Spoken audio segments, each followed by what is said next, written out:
Good morning. So today we're going to start off with the rumors. I'm sure you've heard the rumors that Elvis is alive. So on, so on. We've spotted years and years after death.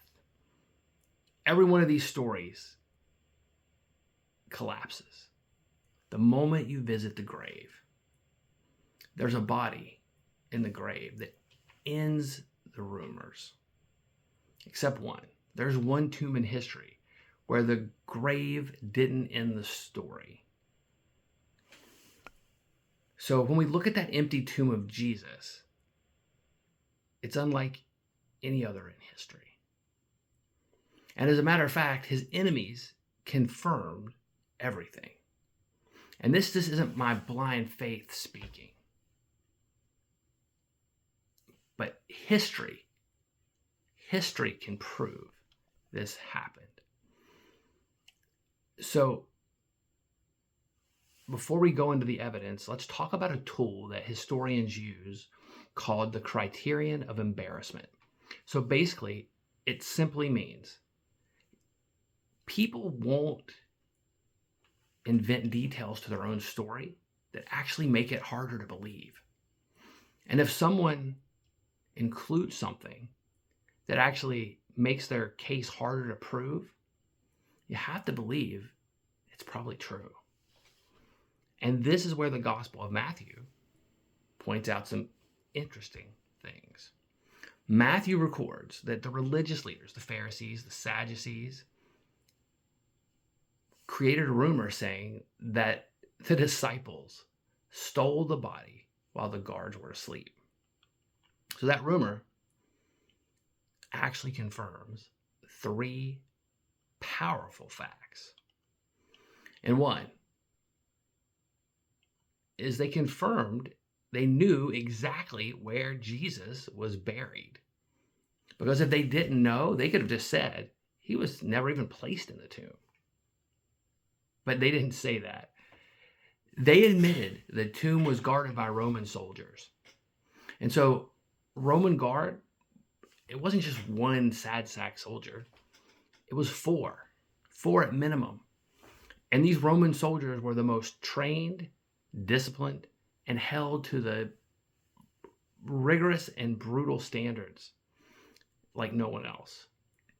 So Polybius, a second century historian, states that Roman soldiers that fell asleep on duty could have been beaten to death by their own units.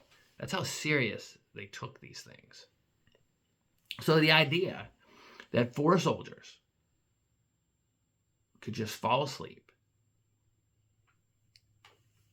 and let 12 disciples just tiptoe right in, roll away a massive stone, and carry off a body. I mean, it's kind of a stretch.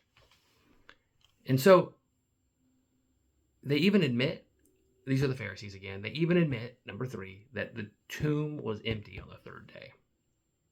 Because if his body was still there, they wouldn't even need to create a rumor. Because even Jesus' enemies knew they had to explain why that tomb was empty. So what does that mean for you and me?